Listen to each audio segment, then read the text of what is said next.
ladies and gentlemen. Welcome to Rice and Beans Podcast. We're out in the street here. Decided to get a little burrito taco intake and some cerveza too. I can't show you the name, I guess. What the fuck? Who cares? Very good. Jester and Big-O out here in the great city of Whittier, California, out near LA. Just enjoying a fine night, beautiful weather, enjoying some good food.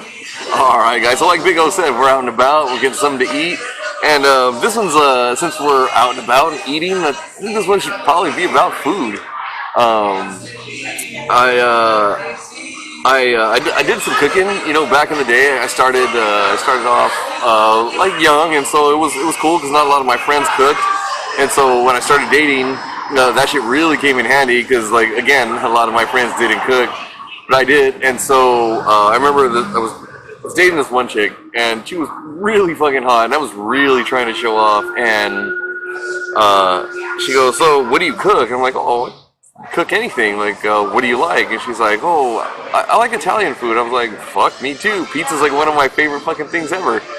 And she's like, No, like real Italian food, like gnocchi. Do you like gnocchi? I'm like, "Yeah, I absolutely like gnocchi." I'm like, she's like, "Can you cook that?" I'm like, "Yeah, I can." I'm like, "What time are you gonna come over for dinner?" And she's like, "Oh, what time should I be there?" I'm like, "Yeah, we'll try like 8-ish."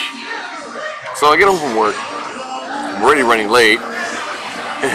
Had to fucking go make room in the fucking tank because lunch took up a bunch of space. And so that set me back another fucking 30 minutes. And so then I finally get to fucking cooking, right? And making gnocchi is not easy. It's a complicated pain in the ass if you've never done it.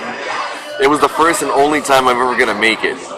So I'm going through the process, and I'm fucking making it, and I got these new fucking pans and pots that I haven't used before, right? And so another, like, no, like, you shouldn't, like, you know, go to battle with an untested weapon. Well, you apparently shouldn't make gnocchi with untested pans, because the pans not only singed everything I put in them, but then if I didn't have the fire up hot enough where it was gonna singe, then it like completely didn't cook anything. So it was an uphill battle all night.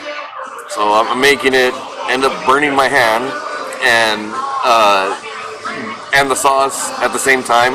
Had to remake the sauce like 3 times because I went to go medicate because I had burned my hand, and then with blowing in hand forgot that there was sauce on the stove, so that burned twice. Came back, again, she walks in maybe like 5 minutes before I'm done. Before I'm done making the sauce again. So as she's coming in, I almost burned it a second fucking time.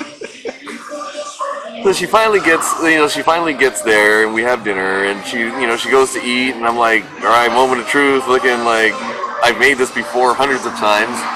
And then she goes, "Oh, this is really good, thank you." I'm like, "Oh, okay, cool." I'm like, yeah, I've, made it a bunch of times, and, it's good, I like it. And so I go to bite into this thing, and it's like a pencil eraser. it's like it's chewy, it's doughy. I don't really care for it, but I'm sitting here faking it. I've ordered it in restaurants after that, right? And I thought, okay, maybe I just fucked it up, and I don't know how to cook gnocchi. No, apparently I know how to do just a fine job of cooking gnocchi. I just don't like it, and so I learned that one the hard way too. But hey, you live and you learn, right? So I've been told my stories run long by somebody. So in any case, I'll try to keep this one short and sweet. On the food thought, I can remember a time when I was just before high school. My uncle had bought a pig. He named him Arnold, like Arnold Ziffel from Green Acres. Loved that pig, and that pig I helped raise. So never name your animals that you're gonna eat. Let's start off with that. He raised that pig, and I came over and pet it, played with it, and fed it a few times myself. And then one day I come in, and my uncle's crying. It's like after school, so like 3:45 or so. and he's crying up a storm, and he's just bawling his eyes out. I'm like, why are you crying, Tio Jorge? He's like, oh, it's time. I'm like, it's time for what? You'll know. I'm like, what are you talking about? This was like on a Friday. He goes, just come over tomorrow. I'm like, okay. So I come over the next day, and it's a bunch of the guys, his friends, you know, and they got a pit out in back with a copper pot sunk into the ground. And this beautiful, succulent pork just cooking in this big vat of oil. Come to find out, Arnold was dinner that night. We're eating chicharrones, we're eating jamon, we're eating all slices of that pig, and he's crying every bite, every morsel. He's crying up a storm. Best goddamn pig I ever had that night. So, another one for you. Being a musician a long time ago, you get to kind of hang out and like go visit other musicians that, you know, don't live in the area, guys that are in your band that, you know, moved out, you know, moved away. So I remember one time me and my brother were going to go visit the bass player, and at this time he's living up in the Bay Area, right? So it's from LA to the Bay Area, about 6 hours. He comes and picks me up after work, and it's like 5 o'clock, so dead of rush hour, and it already takes 6 hours to get there with no traffic, so we turned that fucker into like a 7.5 hour drive. So we're needless to say, we're like starving by the time we get up there. Oh, bass player's a single dude, college student, doesn't have any fucking food. Like, he gets jack shit in his fucking fridge. He's got like beer, ketchup, a package of the little Smokies sausages, an egg or two. That's about it. Eggs there? In his fridge, he had an egg. He had like 2 eggs, a little package of like little Smokies, and not much else other than condiments, right? So, you know, my brother's in culinary school. He's learning how to, you know, put things together. So he's like, all right, well, let's go to the store. So we go to the store, we go walking, and mind you, I'm high as shit at this time. Like, they were trying to figure out food. I was trying to figure out, like, where my other fucking joint went. Funnily enough, I had smoked into the car on the way up there. So that's another story. But so I'm high. We're like walking to the grocery store, right? And it seems like we're walking for fucking ever, and we're really not. It's like 5 minutes has gone by, but I'm like so high that it feels like I went to like Switzerland and back for fucking food. And so we get to the grocery store, and we're like walking through the parking lot, and like I see like a bunch of hookers, and they're like, you know, everywhere in that area. But there happen to be like more at this one spot than the rest of the streets. So we go, the grocery store's closed. I'm like, fuck, okay, now what? Walking back, there's a liquor store, like a little convenience, like 99-cent store, but mostly like liquor and beer, and then they've got some like select grocery items if you're lucky. So we walk in there.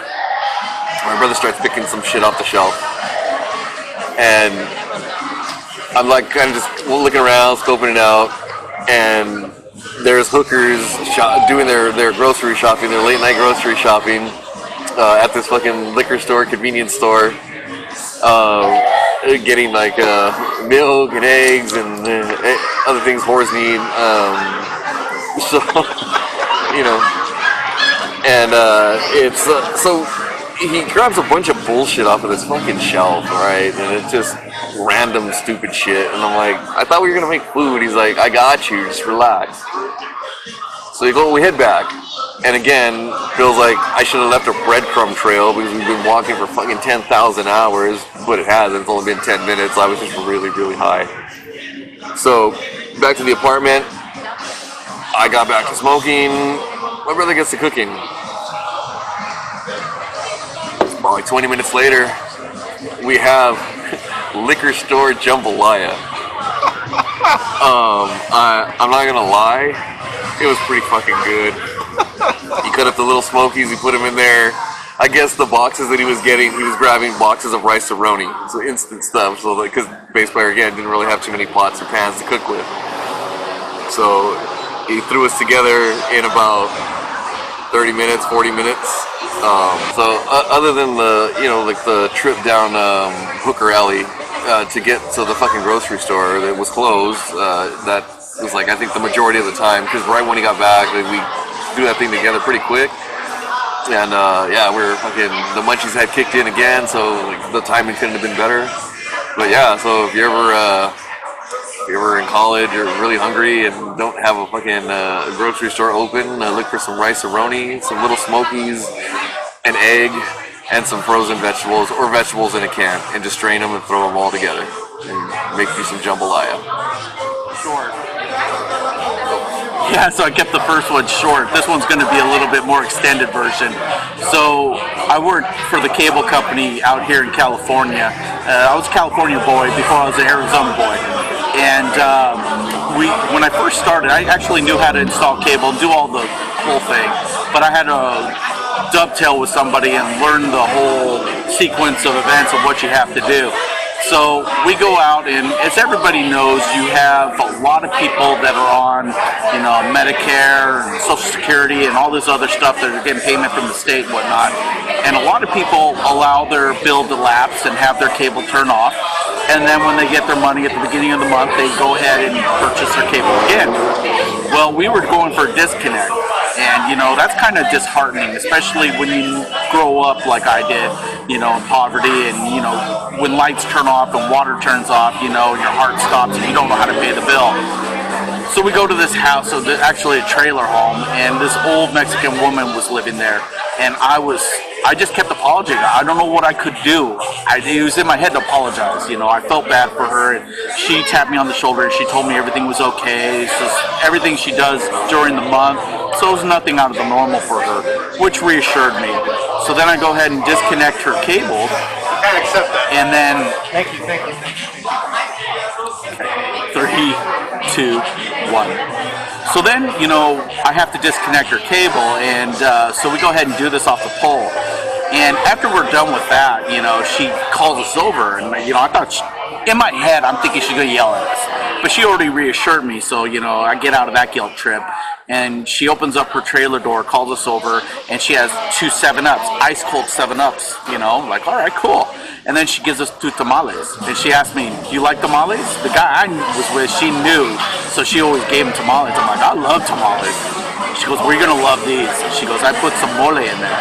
Well, my grandma makes wonderful tamales, right? But she never puts mole in it. She's not a mole person. You're either a mole or you're no mole. Yeah, chop it up and make it into some guacamole. But it's a type of faction when you make mole. You can seriously screw up that sauce. If you do not know what you're doing, it will taste like shit in a pan. Well, this woman had angelic wings because her tamale was the best damn tamale I ever had. And in California, in a certain season, there's a lot of cloud, a lot of rain cover and whatnot, and the clouds had, it's just dark, murky and whatnot.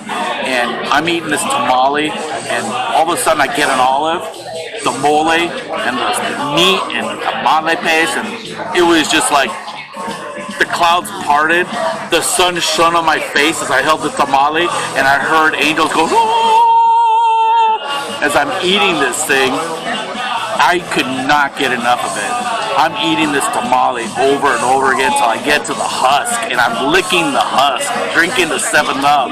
The guy I was with, Ben, he's just laughing his ass off. Did you like it? I'm like, no, it's good. The woman was so pleased that I loved her food that she gave me a hug, and I'm disconnecting her cable. How's that?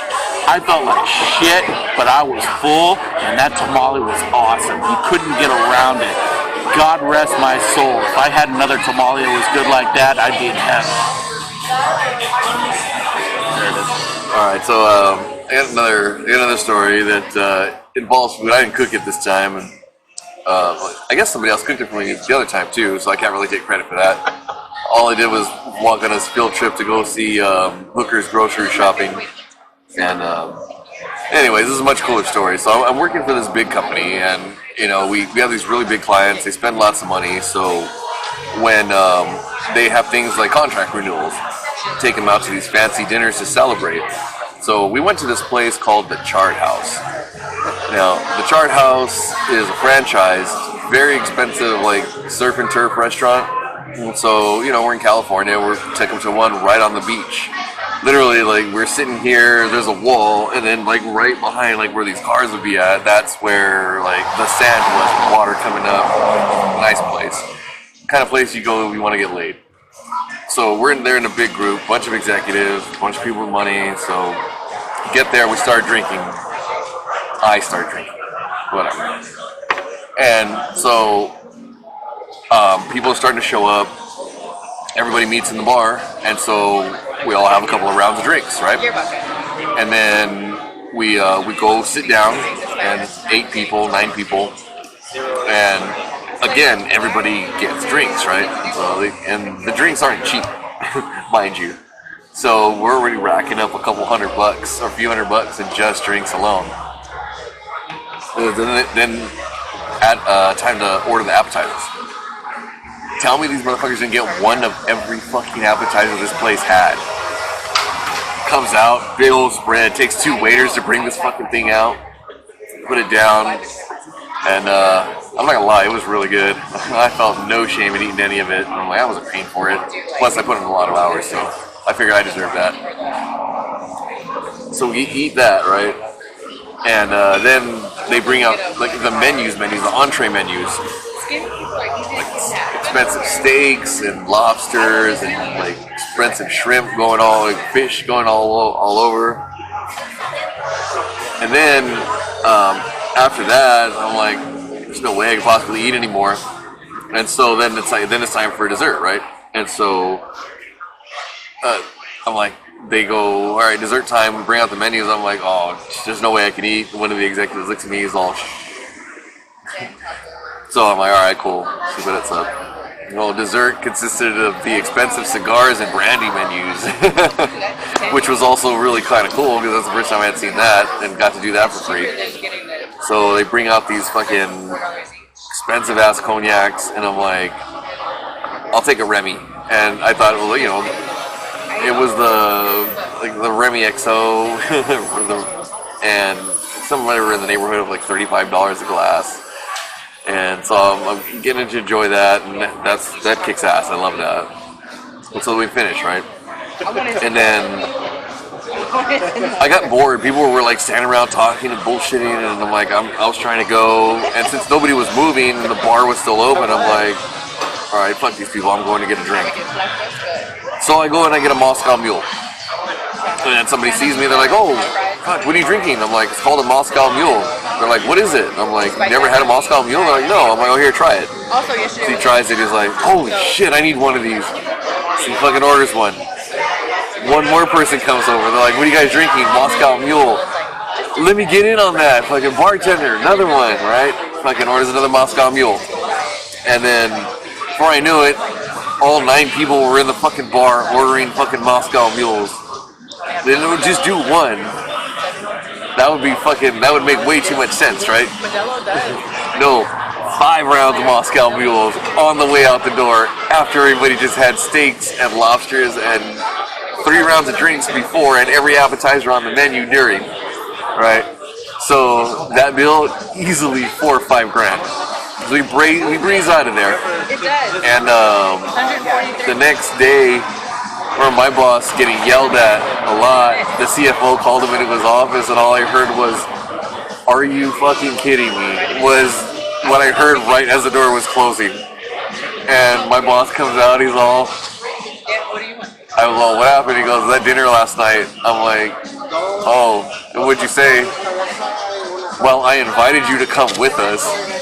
And I started laughing. I was like, what did he say? He's all, well, you heard all that yelling? He didn't like it. But that was one of the best business dinners that I've ever been on. I was like, living high. You want to say living high on the hog? Yeah, that was it.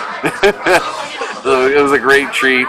And just the fact that the boss got yelled at the next day and his response was, oh, well, it was totally worth it. No regrets. Did it even better.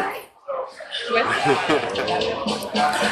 yeah, on the business trip thing, so in 2013 I go out to Japan for my company, and we're there for 3 days for training. 3 days in Japan! Who does 3 days in Japan? This fucking sap. So we get out there, and I get sashimi for the first time. The fish is looking at me as I'm eating his flesh. Weirdest goddamn thing, but I ate it. It was delicious. We're drinking sake like crazy. We're getting the tasters. Little Japanese woman bringing out a bottle almost as tall as her, pouring a perfect pour inside of a cup, inside of a box. So it's a sharing thing. You get the cup of sake that overspills into a box of sake. You drink the cup, and the box goes to a friend or whoever you're drinking with. So it's shared. So in any case, we go out to dinner on the second night with NEC. Shouldn't have said that. In any case, we go out with them, and they're very lovely hosts, great people. We're drinking, we're having a good time, we're drinking sake and like crazy. And one other thing I didn't know about sake is when you're at a dinner outing with a business group, the person to the right of you pours your sake. Now, if you're an American group and you have people in the middle, somebody else pours their sake. You're visiting a person in their country, so you don't touch the booze. They touch it for you. So every time I'm drinking the sake, because I love sake, what can I say? It gets full. So I'm like, is this a magic cup? And everyone's looking at me in the middle of this conversation, and everyone looks at me like I'm a retard, which I am. And I go, no, seriously, is this a magic cup? And everyone goes, why are you asking that question? Because every time I look at my cup, there's sake in it. And everyone just dies laughing. Because everybody knows what's going on except for this guy, first time in Japan. Well, so I'm drinking sake, and then I decided, I'm going to do a sake bomber. Well, traditional sake bomber is 2 chopsticks with the sake on the top. Everyone hits a table, everyone has it. And whoever drops into the drink glass first, they slug it down. Well, I'm doing my own. I'm just dropping it in there and taking a shot. We're talking a big glass of beer with sake. And one of damn straight. And the guy that was showing us around, he's a higher up in our company. He goes, what are you drinking? I go, sake bomber. What is sake bomber? So I show him what a sake bomber is. He goes, I think I try. So he puts it in there and takes a sip. This is like a little kid's taking a sip off a nipple. Oh, it don't taste good. You want it? I'm like, yeah, sure. So he grabs my cup and he starts to pour it. I'm like, whoa, party foul, what are you doing? You don't touch another man's cup. He goes, I give you the sake bomber. I'm like, give me that, and I slug it down. Now, about that point, he's telling me that he's not going to carry my fat American ass, which I am kind of huge. So, in Japan, businessmen drink on weekends. And when they get drunk, they sit on the terminals at the train stations and just pass out, sleep it off. The police don't bother them. The train station attendants don't bother them. They sleep. They stay there. He goes, you sleep on station. You stay right there until next morning. I'm like, I'm fine. Don't worry about it. I'm Mexican. I drink you under the table. So that goes on, and I got a good buzz going on, but I'm not drunk. We decide, okay, let's go ahead and we're done here. The businessmen pay for the whole meal. I'm more than certain we were above 5,000 yen because of the group that we were there. Well, 5,000 yen, I should say 50,000 yen. We were way up there. So we got as a group downstairs, and we're in a business park. We're talking business buildings. We're talking open forum walkway where it looks like there's no restaurants or anything. So as we go downstairs and we start talking, we decide we're going to go out for drinking. Okay, drink night. Well, the ladies at the group, they said, we'll show you a good bar. We're like, okay. And one of the guys says, I'll go with you. Well, he was sick that night, and he ended up peeling away. So next thing we know, he's gone, and everyone's all, where's this guy? I'm not going to mention his name. And, he disappeared. He was sick. And the lady's all sick. I'm like, yeah, he was a sissy boy. Oh, sissy boy. What is a sissy boy? I'm sorry I'm doing a bad translation of the way they talk English, but that did really happen. So I take their English dictionary handheld, and I start typing in sissy boy. And lo and behold, it does have a definition for sissy boy. It says, one man who likes to dress like girl, act like girl, run around screaming like girl, kicking and screaming, and can't do manly things. At that point, everybody in the group died laughing. And this is a bigger guy, bigger Texan guy. So, thinking him as a sissy boy, the way it was described, with fingernail paints and everything, was great. Yeah, great. So they take us to this bar, and we're in this, like I said, this courtyard, a business courtyard, and we go to this pillar that's holding up this building. Lo and behold, that's an elevator shaft. We get in the elevator shaft and go to the third story, and it opens up to a freaking bar right there in this business building. So we go in there, and you know, because we had a big group, they gave us our own little room. Everybody else on little tables all around this area, and there's a couple of smaller rooms. We get the big room. So we get the beer flowing, we get the sake flowing, we get the edamame, we get the French frio, the Beto, we get it all, man. And we're drinking and having a good time. And the ladies go, we say kampai, you know, cheers. I'm like, okay, kampai. And then everybody's all kampai. I go, no, sissy boy. So everyone starts doing the cheers, sissy boy. Every drink we have, sissy boy, sissy boy, sissy boy. We're holding up our drinks, sissy boy. Next thing you know, the whole bar here's what we're doing in this room. And everybody in the bar starts yelling out, sissy boy, right when we do it. So cheers all around with sissy boy in this whole bar. The wait staff were laughing their butts off because some of them spoke English and translated Japanese to them. So it was wonderful. We had a wonderful night. That's about the time we said goodnight, went down the elevator shaft, and then we realized how drunk I was because I don't remember anything up until the point we got onto the train station platform where I put 700 yen, $7 in for a train ticket, and I got on the train. I remember the ticket. I remember getting on the train, and that's it. Then we got off on our platform in Shinagawa district. I don't remember getting off the train. I don't remember going down 3 flights of the stairs that I almost fell down, the guy said. I don't remember getting to the hotel room. I don't remember getting my key in the hotel room. And I certainly don't remember going into my hotel room. But they said that I was able to get my room number to the ladies behind the desk. I go to sleep, drunk. I have the window open because now I'm drunk with sake, which makes you warm and flush. I have the TV blaring with Japanese game show. I have the lights on because your key to get in there, you put it in the wall to keep the lights on. And when you leave, you take the key out, the lights turn off. You don't leave them on. And I fell asleep. This is about 12 at night.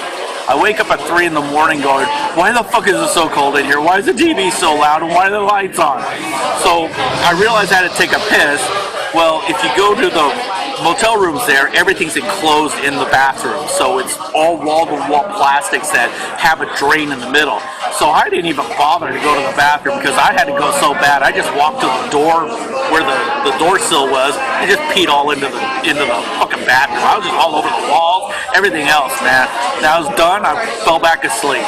Closed the window, turn off the lights, drop the TV. I wake up at 6:30 that morning, so I get ready for work, and I realize, oh yeah, I peed in the bathroom. So I took the sprayer and just hosed the whole bathroom down. Took my shower, cleaned up, got ready to go, got on the train and got to the hotel, or not hotel, I'm sorry, to the business park where we were doing our training. And in Tokyo Harbor, every high-rise building has shock absorbers for the earthquakes. So this thing was swaying. And I had gone from a night of binging, and the ladies were asking me, "Are you okay? Are you hungover?" I'm like, "No, I'm not hungover." And the ladies are looking at me like, "What?" They didn't understand. I go, "No, I'm drunk." Which they laughed for 5 minutes before they realized I was drunk. I hadn't oozed out the booze out of my pores yet. I was still plastered, and I didn't even realize it until I got to that place. Finally, I got some Motrin in me and just kind of, ate some snacks, and I was able to level off. And then we had lunch at this yakisoba, the corner restaurant, and I asked for potatoes, and they gave me the sticky potatoes that was like snot, and I almost threw up right there. Greatest night ever in Japan.